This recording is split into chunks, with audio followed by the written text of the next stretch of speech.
Dr. Smith, physical therapist here, and today I'm going to be teaching you some simple tips and tricks to help you complete your OASIS-D discharges more efficiently. Now I'm going to be using WellSky/Kinzer in this video, however these strategies can be applied to other EMRs as well. So what you're going to need to do is pull up the OASIS-D Discharge and the original start of care. The reason you're going to do this is that way you can always cross-check to make sure that everything matches up, the patient has improved, or if the patient's declined, you may need to change it to a ROC, also known as a recertification of care, which would happen towards the end of a cert period. So all of this will actually be covered in the home health mentor course, but for the purposes of this video, we're going to share one tip really fast and efficiently that actually help with all of these. So as you can see, we're looking at the OASIS-D discharge here. We have the demographics, the patient history, the risks. All of this is going to be part of your OASIS and your OASIS discharge.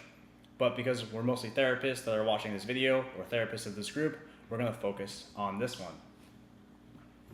And you can say hi to Carbon. I don't know why he's letting all my videos. So we're going to go into the ADLs and IADLs, which I pulled up over here.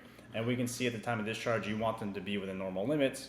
And to see if that's an improvement, you can go over here and we can see at the time of the start of care, there was weakness, ambulation difficulty, all of this. So you can definitely see an improvement here. However, if there's not improved, they may have reached max potential. Just make sure you document it, or they may need more therapy, or may need to be referred to a specialist.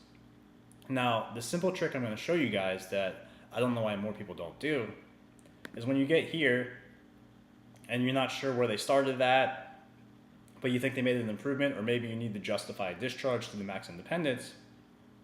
As you can see, all of these have numbers. So because all of these have numbers, and say it's a 0 now, but you want to see how much progress they made, because maybe you didn't do the start of care, maybe you're the discharging therapist, you've never seen this patient, maybe nurses did the start of care. So what you can do is you can just go and search for it. You can do like this. You have the grooming there, and you can use this for everything. It's not just the therapy section that I'm at here in the ADL section. You can do this for everything. So that's the tip I'm going to leave you with today is, if you're unsure about something, find a number or just put in the phrase that's here. Dress upper body if you don't have the number, and it comes up right there. And that's why you need to have another tab with the original OASIS starter care up, or have it on a tablet, have it somewhere you can search it. Even if you print it out, it's going to make your life much easier and more efficient, and your discharges are going to be more efficient. You're going to be able to show more outcomes. You're going to be able to match up better. So I hope this was helpful. Please comment with any complaints, comments, concerns. Again, more of this will be in the home health mentor course, but I thought this video would be helpful for today. Again, thank you for watching. I'm Dr. Smith, physical therapist. Please subscribe to the YouTube channel, and please share the Facebook group. And if you have any questions or want to schedule a call with me, reach out to me. Thanks, guys.